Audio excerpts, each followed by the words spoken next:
Whisky tasting பண்ணலாமா? இருங்க பதறாம video ஃபுல்லா பாருங்க. இந்த பேரல் ஃபுல்லா இருக்கிறது தான் ஸ்காட்ச் விஸ்கி. ஸ்காட்லாண்டோட ஃபேமஸ் ஸ்காட்ச் விஸ்கியோட டூர் பார்க்க போறோம்.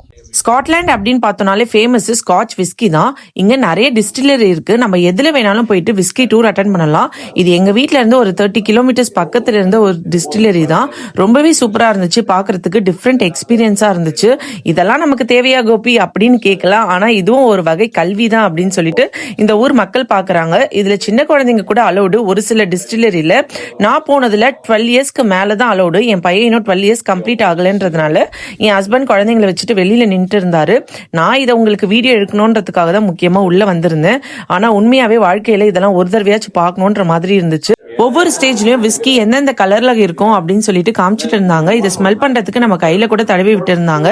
எனக்கு கொஞ்சம் கூட அந்த ஸ்மெல்லு செட்டே ஆகல. ஆனா அங்க இருந்தவங்களுக்கு ரொம்பவே பிடிச்சிருந்துச்சு. ரொம்ப இன்ட்ரெஸ்டிங்கா ஒவ்வொன்றுத்தையும் ஸ்மெல் பண்ணி பார்த்துட்டு இருந்தாங்க. இந்த விஸ்கிலாம் காய்ச்சிட்டு உடனேலாம் வந்துட்டு சேல் பண்ண மாட்டாங்க. இந்த மாதிரி பேரல்ல போட்டுட்டு ஒவ்வொரு வருஷமும் இந்த மாதிரி எழுதி வச்சிருவாங்க. பல வருஷத்துக்கு கழிச்சுதான் இதை சேல் பண்ணுவாங்க. இங்க விஸ்கி டெஸ்டிங் கூட நம்ம கொடுப்பாங்க. நான் போனது 22 பவுண்ட்ஸோட பேக்கேஜ் தான். 40 பவுண்ட்ஸ்ல போனாதான் விஸ்கி டேஸ்டிங் கொடுப்பாங்க. ஆனா அங்க நான் ஒரு ஆள் மட்டும் தனின்றதுனால எனக்கும் கொடுத்தாங்க. நாம குடிக்க மாட்டோம்ன்றதுனால நம்ம ஹஸ்பண்ட்க்கு கொஞ்சம் பேக் பண்ணி எடுத்துட்டு போனேன். ஆனா கஷ்டப்பட்டு எடுத்துட்டு போய் கொடுத்தா மனுஷன் என்ன தெரியுமா சொன்னாரு? இவ்வளோண்டு கொண்டு வந்ததுக்கு நீ கொண்டு வராமலே இருக்கலாம் அப்படின்னு சொன்னாரு. சாம்பிளுக்கு இவ்வளவுதாங்க கொடுத்தாங்க.